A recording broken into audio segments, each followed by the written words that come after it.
IPL ইতিহাসে সর্বোচ্চ দামে বিক্রি হন অস্ট্রেলিয়ান এই পেসার বোলিং মিচেল স্টার্ক।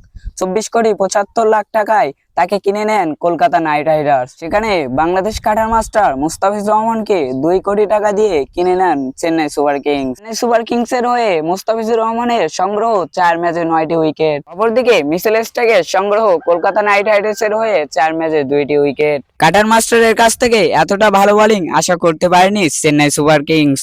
অপরদিকে মিচেল স্টার্কের কাছ থেকে এতটা খারাপ বোলিং আশা করতে পারেনি কলকাতা নাইট রাইডার্স। অপরদিকে 20 ওভারের মাথায় চেন্নাই সুপার কিংস এর হয়ে বোলিং করতে নেমে মুস্তাফিজুর রহমান 2টি উইকেট নিয়ে অবাক করে দেন চেন্নাই সুপার কিংসকে। বাংলাদেশ কাটার মাস্টার মুস্তাফিজুর রহমানের বোলিং দেখে খুবই আনন্দিত চেন্নাই সুপার কিংস। তার চেয়েও বেশি খুশি বাংলাদেশ সাপোর্টাররা।